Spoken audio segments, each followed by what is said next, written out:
When a homeowners association targets a family's simple backyard That gazebo is a no clear one expects the violation. battle that follows. What begins as You a petty simply cannot HOA build that dispute structure quickly without prior explodes into approval. a fight over property rights, freedom, and resilience. This is more than just an HOA story. It's a shocking tale of control, defiance, and a family's refusal to be silenced. Stay tuned, because this viral HOA drama will take you through betrayal, I do not suspense, appreciate your tone. and ultimate justice. The gazebo that started it all. 1,000 words. It began on a quiet suburban street, where neatly lined homes stood under the unspoken watch of the neighborhood's homeowners association. Families had settled into a rhythm of manicured lawns, freshly painted fences, and carefully trimmed hedges, all under the sharp eye of the HOA board. Among those homes was one that stood out, not for its defiance, but for the warmth it carried within its walls. In the family's backyard, there stood a gazebo. Built with care, it was more than just wood and nails. It was a place where birthdays had been celebrated, where laughter had echoed, and where evenings ended in peace under its roof. To the family, it was not a structure. It was a symbol of togetherness. But in the rigid world of the HOA, beauty was only acceptable if it matched their definition. To them, the gazebo was an eyesore, a violation of a rule buried deep within the association's covenants. They claimed it was too tall, too visible, too disruptive to the uniform look of the neighborhood. At first, the family thought it was a misunderstanding. After all, the gazebo had stood for months without complaint. But soon, letters began to arrive. The HOA demanded its removal. Each envelope carried threats, daily fines, legal action, even demolition. The family was stunned. They had followed the guidelines, or so they believed. But in the world of HOA politics, logic did not matter as much as control. The board had found its target, and they were not about to back down. Neighbors watched quietly. Some whispered in support, others in fear, but few dared to speak openly. After all, in neighborhoods like these, the HOA ruled with an iron fist. To challenge them was to risk isolation, lawsuits, or worse.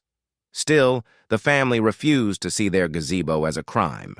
They had poured their savings, their time, and their memories into it. To tear it down would be to erase a piece of their story. And so they chose to resist. But with resistance came consequences. The HOA doubled down, issuing harsher threats. Inspectors began walking past their home, clipboards in hand, taking photographs as if building a case for trial. Each day felt heavier than the last, as if the very air in the neighborhood carried judgment. The fight over a simple gazebo was no longer about wood and shingles. It was about power. It was about who controlled the right to decide how a family lived on their own land. And in this quiet suburb where appearances meant everything, that battle was only just beginning. The family did not yet know the storm that was gathering. But the first clouds had already formed and the first drops of conflict were falling. And so, as night fell and the gazebo stood under the pale glow of the moon, it remained not just a structure, but a beacon of defiance. The HOA had declared war, and the family had silently chosen to fight back. The HOA strikes back. The weeks that followed the first round of warning letters revealed the true nature of the HOA's power. What had started as a complaint about a gazebo quickly escalated into a full-scale campaign to break the family's resolve. Daily, envelopes continued to arrive. The tone grew sharper. First, there were fines for structural violations. Then, notices citing aesthetic disruption to neighborhood harmony. Soon after, new accusations appeared out of nowhere. Improper lawn care, a mailbox supposedly 2 inches taller than regulation, even claims that the family's garbage bins had been visible on collection day. It became clear the HOA was no longer targeting the gazebo alone. They were targeting the family themselves. Each notice carried an underlying message: compliance or submission. To the board, the family's refusal to tear down their gazebo was an act of rebellion, and rebellion in their carefully managed world could not be tolerated. At night, the family sat silently in their home, the pile of letters stacked on the kitchen counter growing taller with each passing day. Though they felt frustration and fatigue, they knew that giving in would mean surrendering their dignity. The gazebo had become a symbol of more than family gatherings. It represented their right to exist without fear of control. The HOA, however, was relentless. Soon, inspectors arrived more frequently. Neighbors noticed strangers measuring distances from the street to the gazebo, photographing angles of the structure as though preparing evidence for court. Rumors spread that demolition orders were being prepared. Tension spread through the neighborhood. Some families, quietly supportive, left baked goods or kind notes at the family's doorstep. Others withdrew in fear, unwilling to risk the wrath of the board. The atmosphere on the street shifted from cheerful greetings to suspicious glances, as if every word spoken could be reported back to the HOA. But what the board failed to anticipate was the resilience of those they sought to crush. Rather than crumble, the family began researching their rights.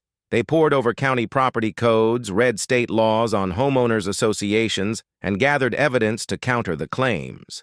Knowledge, they discovered, could be a weapon as powerful as any fine or letter. Still, the weight of the campaign was heavy. The family's finances began to strain under the mounting fines, many of which they refused to pay, but which the HOA tallied regardless. Fear hung like a shadow. The fear of liens, of lawsuits, of losing the home they had worked so hard to build. The gazebo itself, however, stood untouched, firm against the storm. Each day it became a rallying point for the family. Under its roof they found solace, and in its wooden beams they saw their determination reflected back at them. By the end of that month, the HOA delivered its harshest threat yet: demolition. The board announced that if the gazebo was not voluntarily removed, they would authorize a contractor to enter the property and tear it down. The deadline was set. The family was given 2 weeks to comply, and so the clock began to tick. 2 weeks to decide whether to surrender or resist. 2 weeks before strangers would march into their backyard and destroy what they had built. 2 weeks before a simple fight over property rights would explode into a legal war. The neighborhood held its breath. The lines were drawn, the sides chosen. It was no longer about one gazebo. It was about who truly had power, the family who owned the land, or the association that claimed authority over it. As the deadline approached, the family steeled themselves. The HOA had fired its strongest shot. Now it was their turn to respond. Break to next chapter. With demolition looming, the family would have to fight back in ways they had never imagined. Preparing for battle.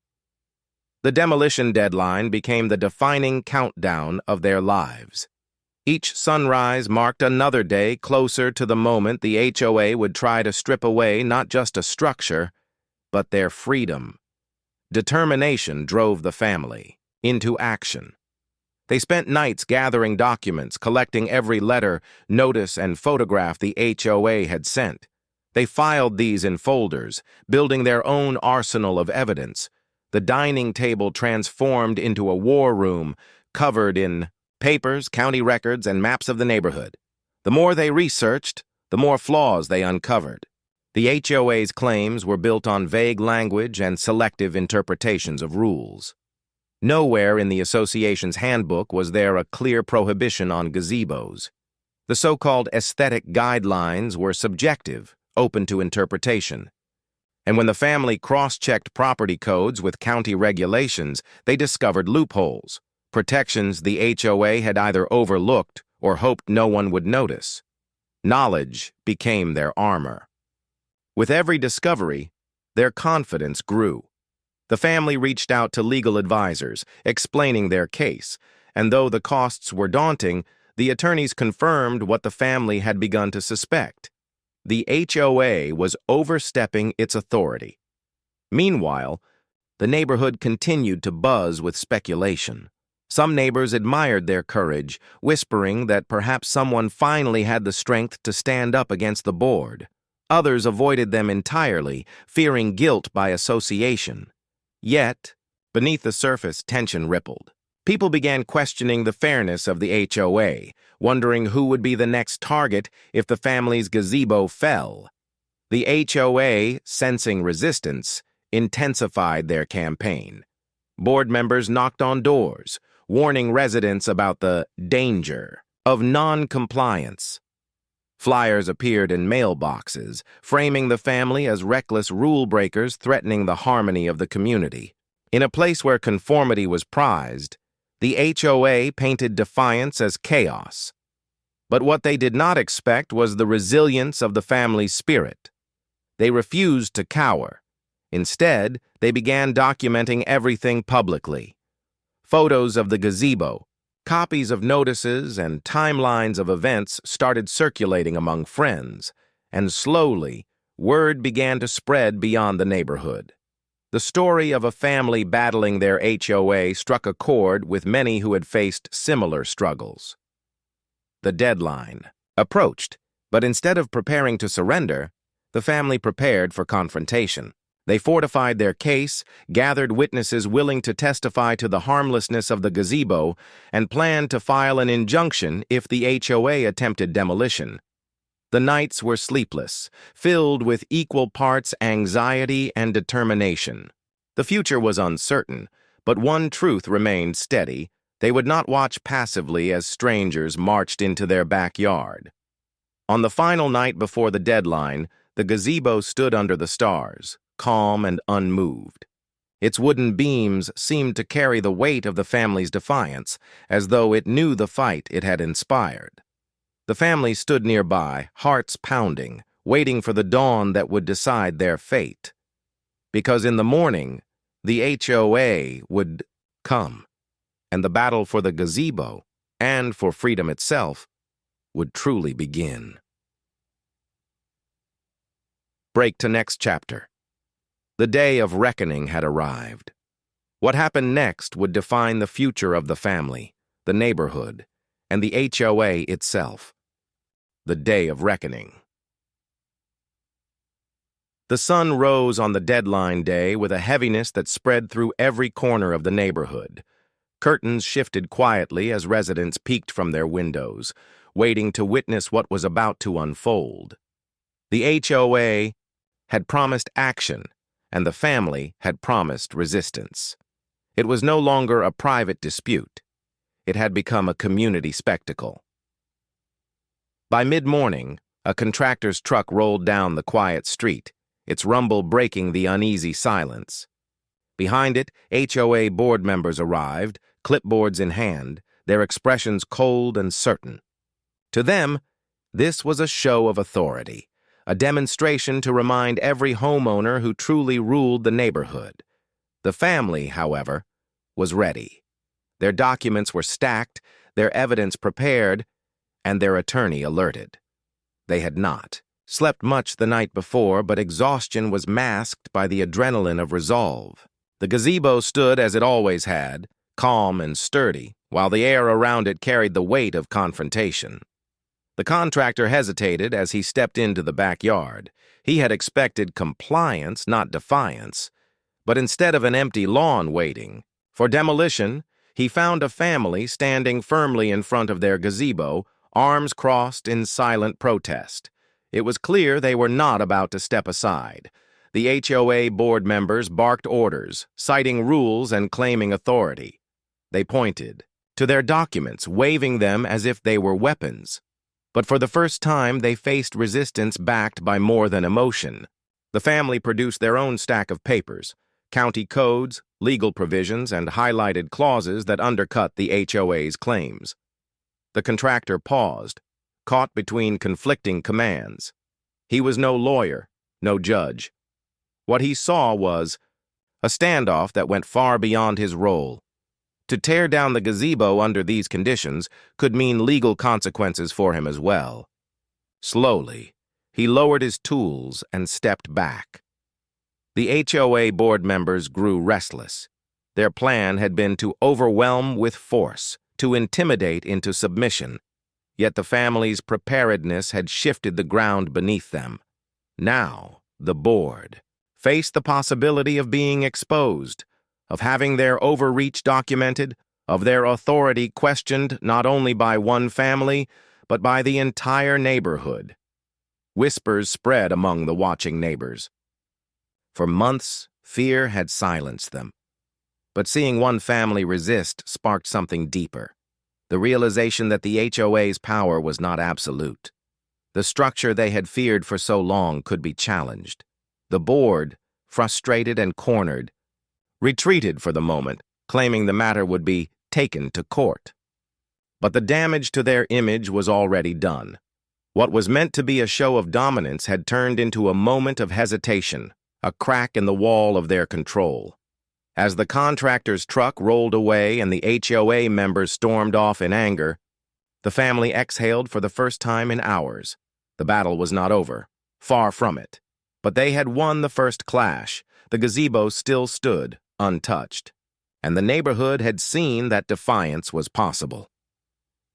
That night, under the glow of string lights draped across the gazebo, the family allowed themselves a brief moment of peace. They knew the fight would shift to the courtroom now, where the stakes would rise higher than ever. But they also knew something the HOA did not. Their determination was unshakable. The gazebo had survived the day of reckoning. The war, however, was far from finished. The courtroom clash, 1,000 words. The courthouse was far from the quiet suburban street, yet the weight of the neighborhood drama filled its halls. What had begun as a fight over a backyard gazebo had grown into a case of property rights versus HOA authority. Both sides arrived armed with paperwork, attorneys, and determination. The family entered with nervous energy, clutching folders thick with evidence. Their attorney, steady and confident, guided them forward. Across the aisle sat the HOA board, their faces stern, their lawyer sharp and aggressive. To them, this was more than one dispute. It was a battle to preserve their dominance. If they lost here, their grip on the community would loosen. The proceedings began with the HOA presenting their case. They painted the gazebo as a violation, a disruption to neighborhood harmony, and an act of defiance against the covenants. They argued that rules existed to maintain order, and without enforcement, chaos would spread. Their lawyer spoke with conviction, weaving a narrative of rebellion threatening the entire community. But as the family's turn came, truth cut through the haze of exaggeration. Their attorney laid out the evidence, the vague wording of the HOA handbook, the lack of any clear prohibition on gazebos, the selective enforcement of rules, and the retaliatory nature of the fines. He presented photographs of other properties with similar structures overlooked by the HOA, exposing hypocrisy and favoritism. The courtroom shifted as the narrative turned. What had been framed as a violation now looked like victimization. What was presented as rebellion appeared as resilience. The HOA's authority, once unquestioned, began to crack under scrutiny, witnesses testified. Some neighbors, once silent, now spoke of the unfair targeting they had witnessed. They described inspectors circling the family's home, the endless stream of letters, the attempts to intimidate. Their words painted a picture not of order, but of harassment. The HOA's lawyer fought back, objecting, dismissing, attempting to regain control. But the more he spoke, the more it became clear that this was not about harmony. It was about power. As the days of hearings continued, media attention grew. Local outlets picked up the story of a family standing up to their HOA, and soon it spread further. People across the country resonated with the struggle, seeing in it their own frustrations with unfair rules and unchecked authority. The case became more than local drama. It became a symbol. The family, once isolated, now found themselves supported by voices far beyond their street. Strangers sent messages of encouragement. donations to help with legal fees, and stories of their own battles with homeowners associations. What the HOA had tried to suppress had instead ignited a movement. When the final arguments were made, the air in the courtroom was electric. The family's attorney concluded with a simple but powerful point. Rules exist to protect, not to oppress. A gazebo was not a crime, and no board had the right to destroy a family's home or memories in the name of control. The judge did not rule that day. Instead, the decision would come later after careful review. But as the family walked out of the courthouse, they felt a shift. For the first time, the weight of the HOA no longer seemed unbearable. They had stood their ground in the place where it mattered most. Back in the neighborhood, the board members seethed. Their attempt to crush defiance had instead exposed their tactics to the world. The outcome was uncertain, but one thing was clear. They were no longer untouchable. The gazebo still stood, awaiting its fate. But it now stood taller than ever before, not just as a backyard structure, but as a symbol of resistance against unchecked power. Break to next chapter. The courtroom battle had shaken the foundation of the HOA's control. Now all that remained was the final judgment, a decision that would determine the future of the family, the gazebo, and the entire community. The final verdict. The weeks that followed the courtroom battle felt like years. Each day stretched endlessly, filled with uncertainty. The family carried on with their daily lives, but beneath every task, beneath every smile, lingered the weight of a question. Would the judge side with them or with the HOA? The gazebo remained standing in the backyard, silent yet powerful, its wooden beams weathering sun and rain as though sharing in the family's endurance. At night, under its roof, the family sat quietly, imagining outcomes. They pictured victory, where the HOA would be forced to retreat, and they imagined defeat, where the structure would be torn down and their stand reduced to rubble. The neighborhood also waited. The standoff had changed the atmosphere of the street. Some residents avoided discussing the matter, still wary of crossing the board. Others whispered words of support when no one else was listening. A few, emboldened by the family's courage, even began questioning the HOA openly in meetings, asking why rules had become weapons rather than guidelines. The HOA board members, meanwhile, attempted to mask their unease. They still walked with authority, still held meetings in the clubhouse, but there was a nervousness in their tone, a recognition that their authority no longer carried the same weight. The case had dragged their methods into the light, and even if they won, their reputation had been scarred. Finally, the day came. The judge's decision was ready. The family entered the courthouse with hearts pounding. Their attorney walked with calm composure, but even he could not hide the anticipation in his eyes. Across the aisle, the HOA sat rigid, their lawyer clutching, a stack of papers as though bracing for impact. The courtroom hushed as the judge began to speak. His words were measured, deliberate, and heavy with consequence. He acknowledged the HOA's role in maintaining order, recognized the importance of rules in a shared community, but also underscored the limits of such power. Rules, he said, must be applied fairly, clearly, and without bias. They could not be twisted into tools of harassment. Then came the ruling. The judge declared that the HOA had overstepped its authority. The guidelines were too vague, the enforcement too selective, and the fines too retaliatory. The threats of demolition, he concluded, were unjust and unenforceable. The family was entitled to keep their gazebo. The courtroom erupted in a wave of quiet gasps and whispers.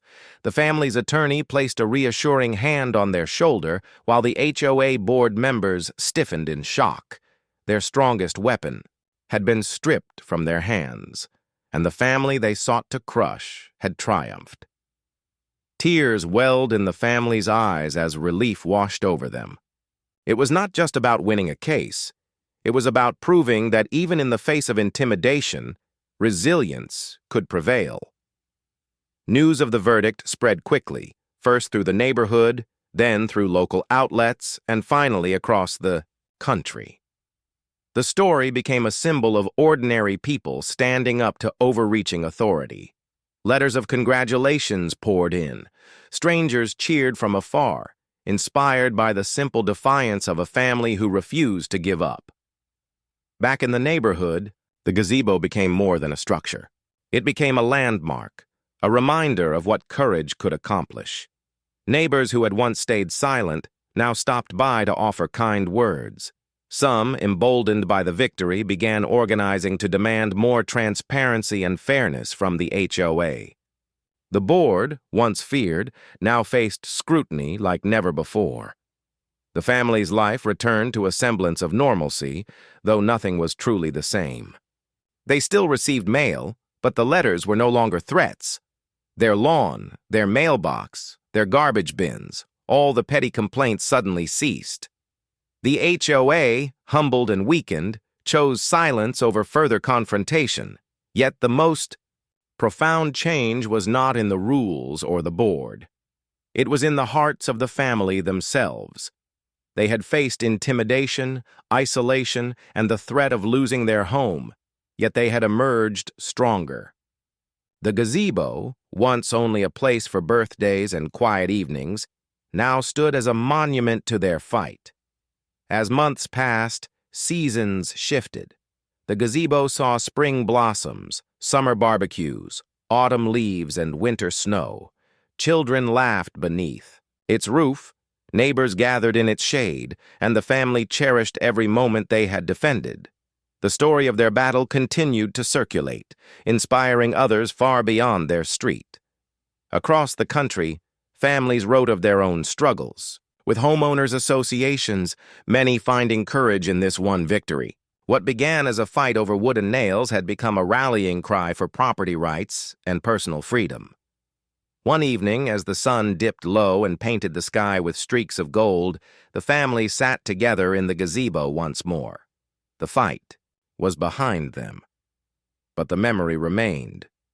They had faced an institution designed to control, and they had proven that determination, unity, and truth could prevail. The HOA had tried to demolish their gazebo. Instead, they had built something far greater, a legacy of resilience that no board could ever tear down.